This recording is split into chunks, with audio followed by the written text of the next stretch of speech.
में कुछ ऐसी जगहों का जिक्र हुआ है जहां पर उन लोगों का वास होता है जो या तो विचलित हो चुके हैं या फिर मृत्यु के बाद भी जीवन को खोज रहे हैं। और ऐसी एक जगह के बारे में हम देखेंगे जो जापान के तोचिगो नाम के गांव में स्थित है। दरअसल ये सदियों पुरानी एक वीरान मंदिर है जहां लोगों की आवाजाही तो बंद थी, लेकिन फिर भी वहां खोज रहे कुछ पुलिसकर्मियों को एक कैमरा और बुझा हुआ बॉनफायर मिलता है जो इस बात का संदेश दे रहा है कि यहाँ कोई तो था। इसी बीच एक लेडी ऑफिसर उस टेम्पल के अंदर गई क्योंकि दरवाजा खुला था। अब जब वो अंदर गई तो उसे वहां जमीन पर पड़ी एक चीज दिखी। ये थी एक डायरी जिसके ऊपर खून की बूंदें टपक रही हैं और वो ताजी भी है। तभी उस लेडी की नजर सामने पड़ गई। वहां जो कुछ भी था इतना ज्यादा भयानक था कि वो वहीं पर बेहोश हो गई और ये सीन यहीं कट हो गया। वहां से हम सीधा पहुंचते हैं प्रोफेसर रियो के पास जो अपना ट्रांसलेटर के साथ एक पेशेंट से सवाल जवाब कर रहे हैं। दरअसल इस मरीज के साथ कुछ ऐसा घटित हुआ है जिससे वो बहुत ही ज्यादा डिस्टर्ब हो चुका है। लेकिन वो हादसा क्या था, इस चीज को जानने के लिए प्रोफेसर आज उसे मिलने के लिए आए। लेकिन जैसे ही क्रिस्टोफर उनका ये सवाल सुनता है काफी एग्रेसिव हो जाता है, तो वो सभी उसे शांत करते हैं और फिर से उसे एक क्लिप दिखाते हैं जिसमें केट नाम की एक लड़की खुद को ही शूट कर रही थी अपने कैमरा से, जिसने वो बताती है कि उसे न्यू कैमरा कुछ दिन पहले ही खरीदा है ताकि अपने नए प्रोजेक्ट पर अच्छी क्वालिटी में चीजों को कैद कर सके। वो अपने इस प्रोजेक्ट के बारे में भी थोड़ी सी जानकारी देती है, जैसे वो जापान जा रही है जहां पर वो वहां के बुद्धिस्ट मंदिरों को एक्सप्लोर करेगी जिससे उसे प्रोजेक्ट पर काम करने में मदद मिलेगी, जिसका नाम है चेंजेस इन रिलीजियन। जब इस क्लिप को क्रिस्टोफर देख तो वो हमें 5 दिन पहले ले जाता है ताकि हमारे सामने उस दास्तान को रख सके जिसने उसकी ऐसी हालत कर दी। केट क्रिस्टोफर के साथ एक होटल में पहुंचती है जहां पर उसका बॉयफ्रेंड जेम्स उसका पहले से इंतजार कर रहा था। दरअसल ये लोग ओहियाना नाम के शहर में जाने वाले हैं जो टोक्यो में पड़ता है, इसीलिए शाम की ट्रेन पकड़कर ये निकल गए। असल में क्रिस्टोफर को जापानीज आती है, इसीलिए वो केट के साथ उसका ट्रांसलेटर बनकर जा रहा है ताकि उनकी कोई मदद हो सके। वो इस बहाने थोड़ा घूम भी लेगा। बातें करते हुए ये लोग उस शहर की छोटी पतली गलियों में घूमना शुरू करते हैं क्योंकि अगर किसी शहर को जानना है तो सबसे पहले उसी जगह पर जाना चाहिए जहां से शहर की नींव रखी गई है। उसी जगह पर इन्हें एक दुकान देखी जिसमें केट को एक किताब मिली जो उसे बहुत ही ज्यादा पसंद आई। वो उसे खोलकर पढ़ना शुरू करती है जिसमें किसी टेम्पल का जिक्र था। उसके साइड में बनी एक अजीब सी मूर्ति जो किस चीज की तरफ इशारा कर रही है ये उसे समझ में नहीं आया, लेकिन आपको ये किताब देखकर कुछ याद आया? अगर आया तो कमेंट में जरूर लिखिएगा। तो वो अब उस किताब को खरीदने का मन बना लेती है। लेकिन यहाँ पर एक अजीब सी चीज हुई। दरअसल जब ये लोग उस जर्नल को लेकर कैश काउंटर पर गए तो वहां खड़ी ओनर ने केट के हाथों से उस बुक को छीन लिया और कहा कि इन चीजों से जितना दूर रहोगी उतना ही तुम्हारे लिए बेहतर होगा क्योंकि ये किताब बिकाऊ नहीं है। उसका ये रवैया किसी को कुछ खास जमा नहीं, इसीलिए वो बाहर आ गए। लेकिन केट के मन में बार बार वही जर्नल घूमे जा रही है और इस चीज को क्रिस्टोफर भी भांप लेता है। वो उसे खुश करने के लिए कुछ भी करने को राजी था, इसीलिए जब दुकान बंद होने वाली थी वो धीरे से जाकर उस किताब को रख लेता है और आसपास ओनर नहीं थी इसीलिए उसे करने में आसानी हुई। वो उस किताब को लेकर एक बार में जाता है और वहीं उसे पढ़ने की कोशिश करने लगा। उस दौरान उसके साइड में बैठा एक शख्स ने उसे चेतावनी देते हुए कहा कि जिस चीज का जिक्र उसमें है वहां कभी मत जाना, वरना वो जगह तुम्हें जिंदगी भर के लिए बीमार कर देगी। लेकिन क्रिस को उसकी बातों पर हल्का सा भी यकीन नहीं था। अब जो बार टेंडर था उसने बताया कि जिस मंदिर का जिक्र इस किताब में है असल में वो उसके गांव में ही है, यहाँ तक कि वो उसे वहां तक पहुंचाने का रास्ता भी बता सकता है। जो जानने के बाद वो फौरन अपने होटल की तरफ निकल गया। लेकिन तभी सुनसान सड़क किनारे एक बूढ़ी लेडी ने उसे रोका जिसकी दोनों आंखें नहीं थी।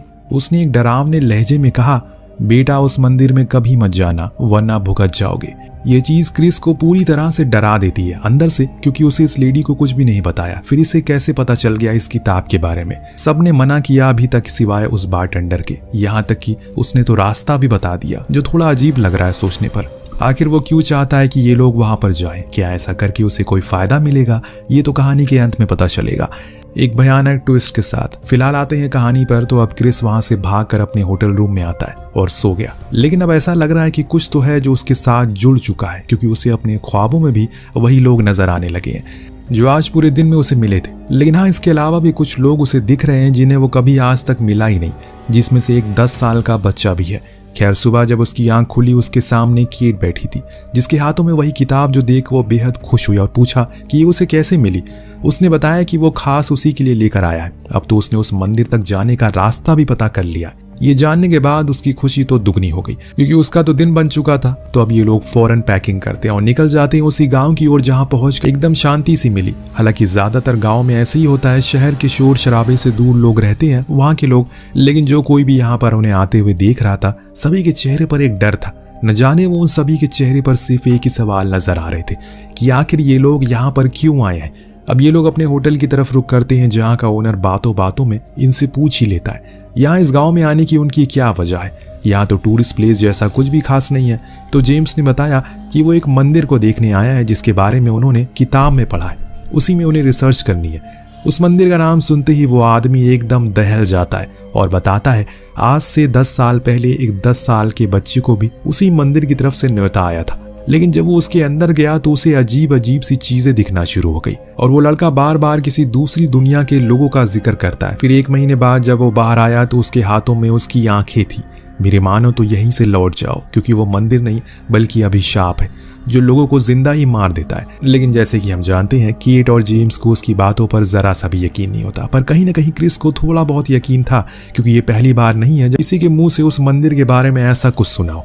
हर किसी ने उसे मना किया है उसके बारे में, लेकिन इस बारे में उसने अपने दोस्तों को कुछ नहीं बताया। अब ये लोग होटल में फ्रेश हो जाते हैं, केट और जेम्स बाहर वॉक के लिए जाते हैं, तो क्रिस उसी किताब को थोड़ा और जानने की कोशिश में लग गया। इतने में होटल की मालकिन ने उसे ड्रिंक ऑफर कर दी है, तो वो उनके साथ चला गया। अपनी बातों के दौरान उन्होंने उसी मंदिर के बारे में बताया। कई सालों तक वहां जाने के रास्ते को बंद कर दिया गया था, लेकिन कुछ महीने पहले उसे खोल दिया गया और तब से पूरे गाँव वाले डरे हुए हैं। इसी के लिए कोई भी यहाँ पर अपने घर से जल्दी बाहर नहीं आता, इसीलिए जब तुम लोग यहाँ पर आए तो हर कोई हैरान हो गया। खैर वो वहां से चली गई, पर उसके जाने के बाद क्रिस ने देखा वहां वही बच्चा आ गया जो उसे उस दिन किताबों की दुकान पर मिला था, यानी कि उस शॉप ओनर का बेटा। पूछने पर पता चला कि यही उसका घर है। इतने में मालकिन आई और उसे साथ लेकर चली गई, लेकिन वो दुकान तो यहाँ से बहुत दूर है। ऐसे में ये बच्चा क्या हर दिन वहां से यहाँ पर आता है? सोचने वाली बात तो ये तो अब क्रिस अपने होटल वापस आ गया और वहां उसे एक अंधा आदमी मिला जो कोई और नहीं बल्कि हितोशी था। वही हितोशी जो उस मंदिर में गया था जब वो 10 साल का था, लेकिन वापस अंधा होकर आया। क्रिस ने उसे कई सवाल किए, जिसके जवाब में उन्होंने बताया उस दिन वो अकेले नहीं थे जो उस मंदिर में गए थे, बल्कि उनके साथ उनके दोस्त और कुछ और बच्चे थे, लेकिन सब गायब हो गए न जाने कहां पर। सिर्फ वो बचा और वापस आया तो अंधा होकर। और जब बाद में अपने अपने बच्चों को ढूंढने के लिए उनके माँ बाप ऊपर गए तो वहां उन्हें ऐसा कुछ नहीं मिला। हाँ, उसी मंदिर के पास उन्हें एक साधु बैठा मिला, जिससे उन्होंने पूछा क्या उसके बच्चों को उन्होंने देखा है, क्योंकि कुछ ही देर पहले वो यहाँ पर खेल रहे थे। पर वो इनकार करता है, परंतु गांव वालों को ऐसा लगता है कि उसने ही सब कुछ किया है। जरूर वो उसे कुछ छुपा रहा है, इसीलिए उन्होंने कुछ ऐसा कर दिया जो कि नहीं करना चाहिए था। सभी ने मिलकर उस साधु को मार डाला और वापस आ गए। हर साल सभी लोग पूजा करते हैं ताकि उनके गुम हुए बच्चे वापस आ जाए। उनके हाथ में सिर्फ खोखलापन लगता है, इससे ज्यादा हितोशी और कुछ नहीं बताता और वहां से चला जाता है। क्रिस को उसकी बातें अब कहीं न कहीं सच लगने लगी है, लेकिन फिर भी वो खुद को समझाता है ये सब फरेब है, ऐसा कुछ नहीं होता। रात में उसे नींद नहीं आ रही है तो वो अपने कैमरा के नाइट विजन को चेक करता है, जिस दौरान उसे रूम के बाहर एक साया दिखा, जो देखने पर वो फौरन बाहर आया, पर वहां कुछ भी नहीं था। सच में कुछ नहीं था। सुबह हुई तो ये लोग मंदिर की तरफ चल पड़े, क्योंकि अब इन्होंने भरपूर आराम कर लिया है और अब एक्सप्लोर करने का समय आ चुका है। केट और क्रिस पीछे पीछे चलते हैं, क्योंकि उन्हें ऐसा लगता है कि क्रिस को रास्ता पता है, लेकिन क्रिस तो खुद सीटा के भरोसे यहाँ आया था, वही दुकान वाला बच्चा जो उसे उस मंदिर के रास्ते में पड़ने वाली हर चीज के बारे में बता रहा था। जैसे कि जब बीच रास्ते में इस गांव में एंट्रेंस पड़ा तो उसे वहां पर बदनाम करने को कहा, उस मूर्ति को, क्योंकि यहाँ के लोगों का मानना है कि ये उनकी सुरक्षा करती है। कुछ दूर और आ गए तो जेम्स अलग हो गया, क्योंकि उसे अकेला थोड़ा और एक्सप्लोर करना था। जब वो वापस आया तो उसने इन्हें बताया यहाँ पर एक माइन भी है जो शायद काफी पुरानी है, उन्हें उसके अंदर जाना चाहिए। पर केट इनकार करती है, क्योंकि भला एक पुरानी बंद पड़ी माइन में उन्हें क्या ही देखने को मिलेगा। और इस चीज से जेम्स थोड़ा नाराज भी होता है। कुछ ही समय बाद इन्हें वो मूर्ति मिल जाती है जिसका जिक्र उस किताब में था, यानी कि ये अब उस मंदिर के द्वार पर आ गए हैं। केट ने कहा कि किताब में बार बार इसी मूर्ति का जिक्र हुआ है, जरूर इसका कोई बड़ा महत्व है, और इसीलिए इस मूर्ति को लिविंग स्टैचू के नाम से बताया गया, यानी कि एक जिंदा मूर्ति। ये लोग उस टेम्पल के पास पहुंच गए जिसका दरवाजा खुला था, तो केट और जेम्स भी अंदर जाते हैं। सियाटा और क्रिस बाहर ही रहते हैं। अब ऐसा क्यों हुआ ये तो हमें भी नहीं पता, शायद अब कुछ थ्रिल आने वाला है। धीरे धीरे करके अंधेरा होने लगा, इसीलिए अब सियाटा कहता है वो नीचे जा रहा है और वो लोग भी अंधेरा होने से पहले नीचे आ जाए, वरना कुछ शायद बुरा हो सकता है। जब वो इस चीज को बता रहा था तो उसी दौरान हम क्रिस के पीछे एक विशाल साय को देखते हैं जो अगले पल गायब हो जाता है। सियाटा के जानने के बाद वो दोनों मंदिर से बाहर आते हैं और अब बारी आती है क्रिस की, जो जाकर रिकॉर्ड करना शुरू करता है चीज़ों को।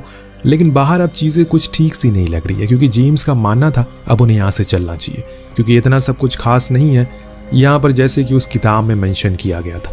पर केट को ऐसा लगता है कि जेम्स को उसके काम में दिलचस्पी नहीं है, इसीलिए वो ऐसा कह रहा है। और इसी अनबन के चलते जेम्स थोड़ा केट से दूर हो जाता है और अकेले रिकॉर्ड करना शुरू कर देती है। लेकिन तभी उसे एहसास होता है कि शायद उसके सामने से कोई गुजरा है। उसने फौरन जेम्स को आवाज लगाई और कहा कि अब उन्हें यहाँ से जाना चाहिए। इस बीच मंदिर में हम क्रिस को देखते हैं, जो खोजते खोजते ऊपर वाले फ्लोर तक चला गया है, जहाँ उसे फ्लोर पर एक दरार मिली जिसके अंदर कुछ हलचल महसूस हो रही है, जैसे मानो कोई उसके अंदर हो। वो इस चीज को देखने की कोशिश करता है कि तभी उसके पीछे से कोई हाथ बाहर आता है और उसे उसी दरार में खींच लेता है। उसकी चीख सुन ये दोनों फौरन अंदर आते हैं और क्रिस को बाहर निकालते हैं। लेकिन अब ये नीचे नहीं जा पाएंगे क्योंकि अंधेरा काफी हो गया है। ऊपर से क्रिस की एक टांग भी टूट गई है और ऐसे में नीचे जाना बहुत मुश्किल होगा उसके लिए। इसीलिए इन लोगों ने फैसला किया कि आज की रात ही यहीं गुजारेंगे और सुबह का सूरज निकलते ही नीचे चले जाएंगे। अब रात को थोड़ा सुकून भरा माहौल बनाने के लिए इन्होंने आग भी जलाई। न जाने कितने लोगों ने कह दिया होगा कि अब तक उस मंदिर में मत जाना। पूरे गांव रात में वहां जाने से डरता है और ये उसी मंदिर के बाहर अपनी रात गुजार रहे हैं। क्या ये सही फैसला है? आपको नहीं लगता कि हमें कभी कभी कुछ चीज़ों और जगहों से दूर रहना चाहिए? क्योंकि आपने तो तभी जिंदगी देखना शुरू की, पर आपके पूर्वजों ने उस चीज़ों को देखा है जो चीज़ आपके लिए अभिशाप बन सकती है। कुछ घंटे के अंतराल के बाद लकड़ियां खत्म होने लगी है। जेम्स और लकड़ियों को लेने के लिए चला गया, जिससे ये दोनों अकेले पड़ गए। इस बीच इनकी बातों से हमें ये साफ पता चलता है असल में पहले ये दोनों एक रिश्ते में थे और केट प्रेग्नेंट भी हुई थी। लेकिन इससे भी शॉकिंग बात यह है वो बच्चा जेम्स का नहीं बल्कि क्रिस का है। ये जानने के बाद तो क्रिस शॉक हो गया, क्योंकि उसने ऐसा कुछ कभी सोचा भी नहीं था। लेकिन केट क्लियर थी एकदम। उसने फैसला किया कि जैसे ही जेम्स वापस आएगा वो उसे सब कुछ बता देगी। इतनी वो वापस भी आ गया और उसने ये सुन लिया केट उसे कुछ बताने वाली है, तो उसने वही पूछा। लेकिन यहाँ चीजें अब थोड़ी तनावपूर्ण होने लगी है, क्योंकि केट डर चुकी है आखिर वो उसे कैसे बताएगी इस बारे में। पर जेम्स समझ गया था कि जरूर कोई बड़ी बात है, इसीलिए वो उसे लेकर टेम्पल में गया। बाहर बैठा क्रिस उन दोनों को देखकर समझ जाता है अब चीजें बिगड़ चुकी है। कुछ ही देर में वो बाहर आया तो जेम्स ने कहा कि वो नीचे जा रहा है, पर फिक्र ना करे, सुबह होते ही वो किसी को ऊपर भेज देगा मदद के तौर पर केट उसे नीचे जाने से रोकती है, क्योंकि ऐसा करके वो मुसीबत में पड़ सकता है। पर वो नहीं माना और चला गया। उसके जाने के बाद केट और थोड़ी लकड़ियां लेने के लिए जाती है, पर वहां उसका टॉर्च बंद हो गया। इसी दौरान हमें उसके सामने ढेरों बच्चों के साए को देखते हैं, जो उसे ही देख रहे थे, जैसे केट के पास उनके सवाल का जवाब हो। पर केट इस चीज को देख नहीं पाती और वापस आकर क्रिस को अंदर चलने को कहती है, जहां दोनों सो जाते हैं। वेल ये दोनों तो सो गए, लेकिन जेम्स के साथ एक खेल हो गया। जब भी वो नीचे जाता है थोड़ा सा चलते, वापस उसी लिविंग स्टैचू के पास आ जाता है और ये चीज उसे इतनी ज्यादा परेशान कर देती है कि एक बारी तो वो वहीं से कूद कर खुद की जान देने का भी सोचता है। लेकिन आखिरी बारी वो कोशिश करता है, लेकिन इस बारी तो दोस्तों वहां का स्टैचू ही नहीं थी, बल्कि उसी तरह हूबहू एक शैतान था जो जेम्स के ऊपर हमला कर देता है। सो रहे दोनों को भी उसकी आवाज सुनाई देती है। केट समझ जाती है कि जरूर जेम्स मुसीबत में है। वो फौरन बाहर आई और उसकी मदद के लिए पीछे पीछे क्रिस भी बाहर आया। लेकिन उसने देखा कि उसी की तरफ बढ़ रहा है वो, जो कि उसका हमशक्ल है, पर उसके 2 नहीं बल्कि 4 हाथ पैर हैं। बुरी तरह से वो कांप रहा है और जाकर वापस टेम्पल में खुद को लॉक कर लिया। लेकिन केट अब पीछे नहीं हटती, वो तो आते ही जा रही है, जहां उसे जेम्स की टॉर्च भी मिली, जिसकी मदद से वो उसी माइन के पास पहुंच गई, जिसके अंदर जाने का जिक्र जेम्स ने पहले शुरुआत में किया था। उसे लगता है कि शायद वो उसी के अंदर गया होगा ताकि रात काट सके, इसीलिए वो भी अंदर चली गई। जहां उसे एक सीढ़ी दिखी तो वो उसी ओर नीचे पहुंची, जहां पहुंचकर उसे कुछ ऐसा दिखा जो उसे सोच से परे था। वहां असल में जेम्स था, जो कि एक कुर्सी पर बैठा था।